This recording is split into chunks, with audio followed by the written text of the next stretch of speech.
बिस्मिल्लाहिर्रहमानिर्रहीम। शुरू करता हूँ अल्लाह के पाक नाम से जो बहुत बड़ा मेहरबान नायत रहने वाला है। दोस्तों, बहनों, भाइयों, बुजुर्गों, अस्सलाम वालेकुम वरहमतुल्लाहि वबरकातुहू। तारीख़ इस्लाम में सुल्तान महमूद गजनवी से लेकर जलालुद्दीन मोहम्मद अकबर मुगलिया सुल्तनत तक की तारीख को हम बयान कर रहे हैं और आज उसकी 20 नंबर किस्त है जिसमें हम आपको खुशामदीद कहते हैं।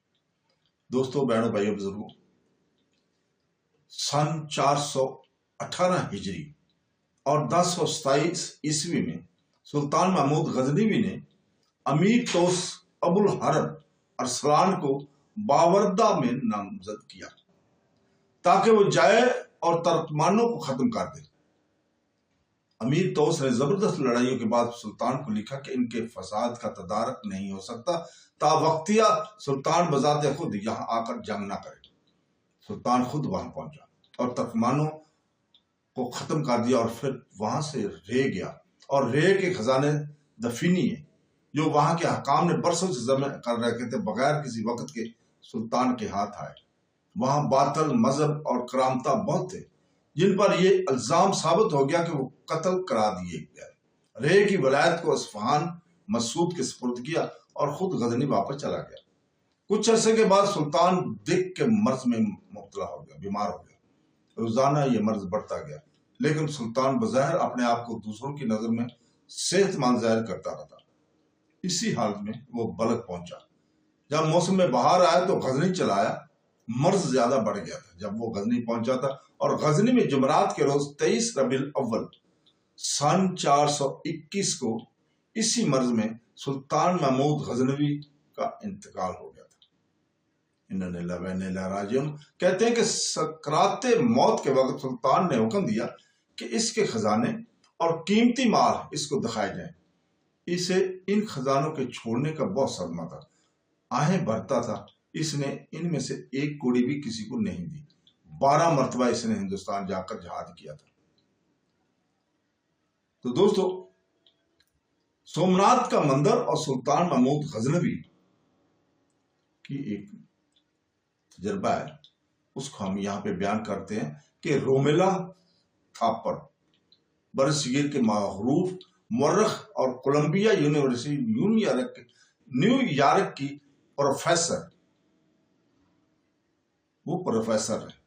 1931 में पैदा होने वाली रोमिला ने डॉक्टरेट की डिग्री सन 1959 में लंदन यूनिवर्सिटी से हासिल की, जिसके बाद उन्होंने जवाहरलाल नेहरू यूनिवर्सिटी से कदीम हिंदुस्तान की तारीख की प्रोफेसर के तौर पर अपनी खिदमत सारे अंजाम दी हैं। बाद वो लंदन चली गई और अप्रैल 2003 में इन्हें साउथ लाइब्रेरी ऑफ कांग्रेस की मीटिंग की सदारत का एजाज हासिल हुआ, जिस पर भारत में बहुत ज्यादा शोर शराबा हुआ था। यही वजह कि जब जनवरी 2005 में रोमिला थापर को भारतीय हुकूमत की जानब से पद्मा भूषण अवार्ड दिया गया था तो उन्होंने इसे कबूल करने से इनकार कर दिया था।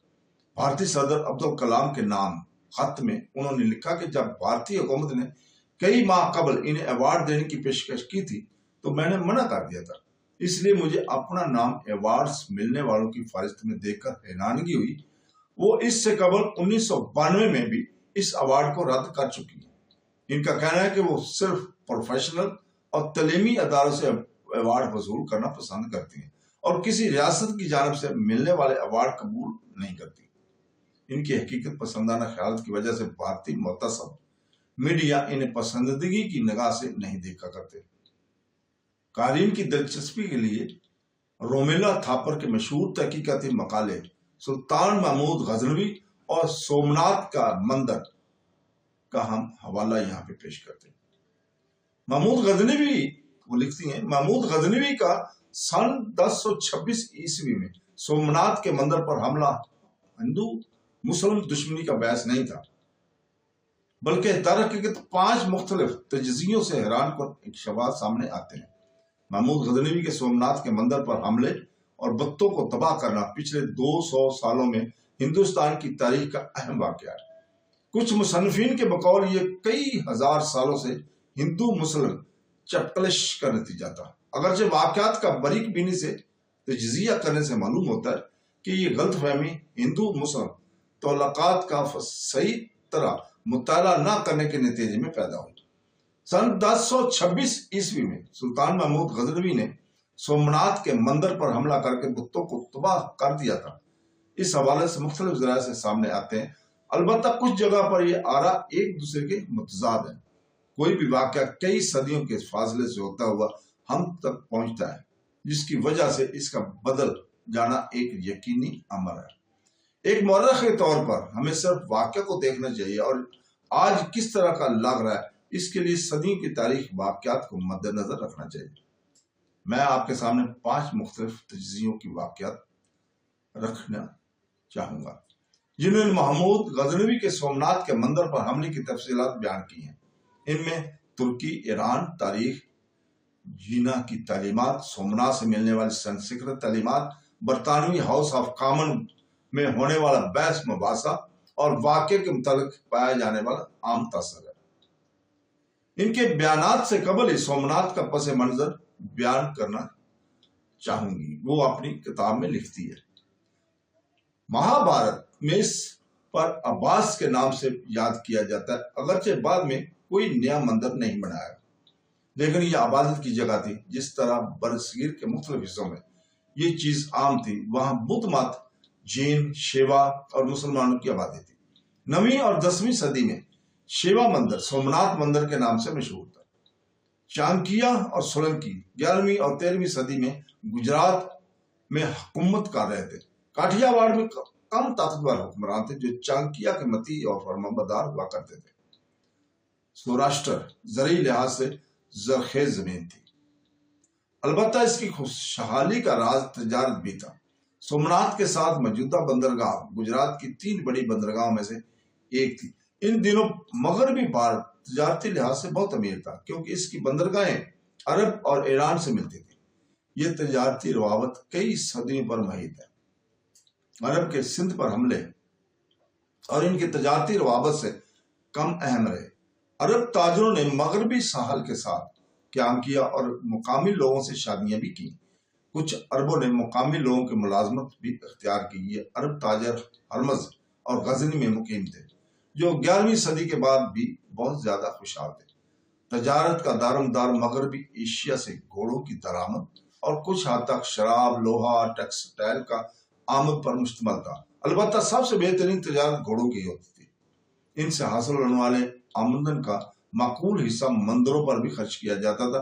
तजारत के अलावा सोमनाथ के लोगों की आमदन का अहम जरिया बाहर से आए हुए लोगों पर टैक्स ऐद करना था। ये मुल्तान की तरह आमदन का मुकाम जरिया बना हुआ था। तारीखी हवालों से यह भी पता लगता है कि मुकामी राजे आने वाले ज़ायरीन के काफिलों पर हमला करते थे और इनकी दौलत भी लूट लेते थे। इसके अलावा साहल के साथ कई लुटेरे गश्त करते रहते थे, जिन्हें बैरोज कहा जाता था। इन तमाम बातों के बावजूद यहाँ तजारत फैलती फूलती रही। गुजरात में हिंदू महाराजे असीर तरीन लोग थे और वह हिंदू मंदिरों के लिए बहुत ज्यादा इमदाद देते थे। महमूद गजनवी के 1026 ईस्वी में सोमनाथ के मंदिर पर हमले से मुतालिक मशहूर मौरख अल बेरोनी ने सही नक्शा खींचा है। इसका कहना है कि महमूद गजनवी के हमले से 100 साल कबल वहां एक पत्थर रखा गया था। ये बात तमाम ताजरों के लिए बहुत ज्यादा दिलचस्पी का बहस थी। अल बेरोनी का कहना है कि मुल्तान के एक माहिर रियाजियात ने मुख्तलिफ हिसाब किताब के बाद सोमनाथ के मंदिर पर हमले के वक्त का तयन किया है, जो 1025 ईस्वी से 1026 ईस्वी बनता है। यही वजह के हमले का मुकामी ज़राए से पता चलता है। मशरकी इस्लामी दुनिया से तल्लुक़ रखने वाले एक मशहूर शायर फरख सिस्तानी ने महमूद गजनवी के बुत को तोड़ने की कहानी को नहायत दिलचस्प पैराए में बयान किया है, क्योंकि वो इस सफर में महमूद गजनवी के हमरा थे। वो लफ्ज सोमनाथ को सोमनाथ लिखता है और कहता है कि ये कुरान पाक में बयान किए गए काबा में रखे जाने वाले 3 बुतों लात, अज़ा और मनात का हिस्सा था। कहा जाता है कि हुजूर पाक सल्लल्लाहु अलैहि वसल्लम ने अज़ा और लात को तोड़ दिया था, लेकिन मनात को लोग गुजरात ले जाने में कामयाब हो गए थे, जहां इसकी इबादत शुरू हो गई थी। क्योंकि मनात काले रंग का बुत था, इसलिए सोमनाथ के रहने वाले लोगों ने वहां मौजूद बुत को भी सोमनाथ का नाम दे दिया। इस सोच को तुर्की ईरानी मकतबा फिक्र के लोगों ने तस्लीम किया है। لیکن دوسرے اس پر اپنے تحفظات کا اظہار کرتے ہیں۔ بہرحال اس کہانی کی اہمیت اپنی جگہ موجود ہے، کیونکہ بت کو توڑنے کی خواہش نہ صرف محمود غزنوی کی اپنی تھی، بلکہ وہ حضور پاک صلی اللہ علیہ وسلم کے احکامات کی بھی تعمیل کرنا چاہتے تھے۔ انہوں نے اور بھی کئی مندروں پر دھاوا بولا اور وہاں موجود بتوں کو توڑا، لیکن سومناتھ کا مندر اپنی اہمیت اور شکل کی وجہ سے خصوصی اہمیت اختیار کر گیا تھا۔ ان کا تعلق مسلمانوں کے سنی فرقے سے تھا، اس لیے انہوں نے اسماعیلیوں اور اہل تشیع فرقے کو بھی نشانہ بنایا۔ یہ افسوسناک ہے کہ ملتان کے مندر پر پہلے اسماعیلیوں نے حملہ کیا، جس کے بعد 11ویں صدی میں محمود غزنوی نے ان پر حملہ کیا اور ان کی مسجد بند کروا دی۔ انہوں نے یہ بھی کام اسلام کو منتشر ہونے سے روکنے اور غلط پیغام کو آگے پہنچنے سے روکنے کے لیے کیا تھا، کیونکہ وہاں اسلام کا ایک نیا زاویہ دینے کی کوشش کی جا رہی تھی۔ کہا جاتا ہے کہ محمود غزنوی نے ملتان اور منصورہ پر حملہ کر کے 50,000 کفار کے ساتھ ساتھ 50,000 منکروں کو بھی موت کی گھاٹ اتار دیا تھا۔ سومناتھ کے مندر کا ایک اور پہلو یہ بھی ہے کہ وہ اس طرح بھارت کی سندھ اور گجرات کے راستے گھوڑوں کی تجارت کا ناطقہ بند کرنا چاہتے تھے۔ اس سے وہاں عرب کی اجارہ داری ہو جانی تھی۔ ان دنوں افغانستان کے ساتھ مغربی بھارت کے گھوڑوں کی تجارت کا بہت زیادہ چرچا تھا۔ یہ ریاست غزنی کی دولت کا ایک اہم ذریعہ تھا۔ یوں وقت گزرتا گیا اور اس واقعے کے متعلق تضادات بڑھتے چلے گئے۔ یہی وجہ ہے کہ یہ تصور بگڑتا چلا گیا۔ اس حوالے سے یہ شک پایا جاتا ہے کہ وہ خاتون منات تھی یا مرد شیوا۔ اگرچہ زیادہ تر لوگ اسے منات سمجھتے ہیں، شاید اس کی ایک وجہ یہ ہو کہ منات مسلمانوں کے جذبات کے قریب تھا۔ مختلف کہانیاں ہیں کہ سلطان محمود غزنوی نے اس بت کی ناک اڑا دی اور اس کے پیٹ میں سے سونے تلاش کیے۔ یہی وجہ ہے کہ ایک مشہور ترکی مورخ نے اس حملے کو سونے کی کان قرار دیا۔ ایک روایت میں ہے کہ اس میں 20 آدمی کے برابر سونا موجود تھا۔ ایک سونے کی چین نے 200 افراد کو گھیرا ہوا تھا۔ مندر کی تاریخ 3000 سال پرانی بتائی جاتی ہے، اس لیے کہ لوگوں کو سومناتھ کے اس قدر قیمتی مندر بن جانے پر زیادہ حیرانی نہیں ہونی چاہیے۔ 14ویں صدی میں یارانی اور اسامی کے تصانیف اس واقعے کی مزید تفصیل پر بحث کرتی ہیں۔ یہ دونوں شہر تھے اور ان میں سے سلطان دہلی سے منسلک تھا، جبکہ دوسرا دکن کے بادشاہ کے دربار سے تعلق رکھ رہے تھے۔ دونوں نے محمود غزنوی کو مسلمانوں کے عظیم ہیرو کے طور پر پیش کیا ہے۔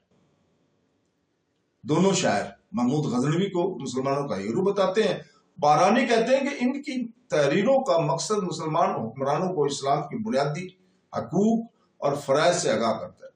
ان کے مطابق مذہب اور بادشاہ جڑواں ہے، اس لیے حکمران کو چاہیے کہ وہ بادشاہ کے اسلامی قوانین سے آگاہی حاصل کرے، کیونکہ اسے زمین پر اللہ تعالیٰ کا نائب بنایا گیا ہے۔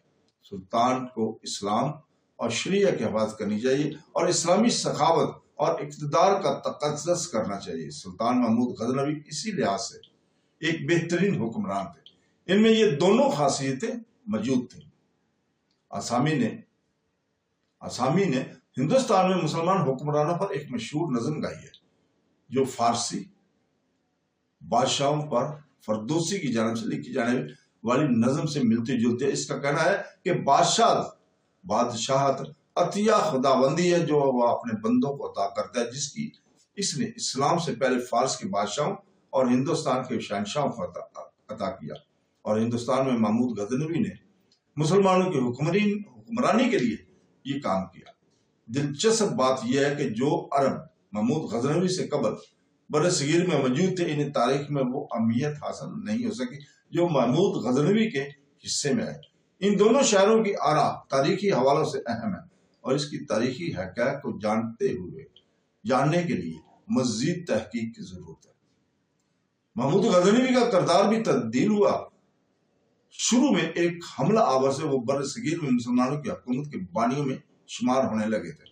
اگرچہ دوسرا حصہ ضروری نہیں کہ درست بھی ہو، در حقیقت اس کا مقصد بھارت میں سلطان کے کردار کو ایک لازوال عظمت دینا تھا۔ اس سے قبل تحقیق سے معلوم ہوتا ہے کہ اس وقت مسلمان حکمرانوں کے اندر شک کا پہلو موجود تھا۔ مسلمان حکمران نہ صرف غیر مسلموں اور اقلیتوں پر حکومت کر رہے تھے، بلکہ بہت بڑی تعداد میں نوزائیدہ मुसलमान भी बरसगीर के तूल अर्ज में फैले हुए थे, जो कई ऐसी सरगर्मियों में मसरूफ थे जिनका बराह रास्त इस्लाम से कोई तल्लुक नहीं था, कोई तल्लुक नहीं था। यही वजह है कि मुस्लिम हुक्मरानों के ऊपर दोहरी मेहनत करनी पड़ी और खत्ते में इनकलाब लाने के लिए बहुत ज्यादा जद्दोजहद करनी पड़ी। क्या हम इससे ये नतीजा अख्ज़ कर सकते हैं कि महमूद गजनवी का सोमनाथ के मंदिर पर हमला और इलाके में लोगों के खिलाफ सख्त पॉलिसी अपनाना इस एजेंडे का हिस्सा था कि तहत वो यहाँ के लोगों की सोच और इक़्तिदार को तब्दील करना चाहता था? तो दोस्तों, यहाँ पे हम रुकते हैं। कल तक के लिए अल्लाह हाफ़िज़।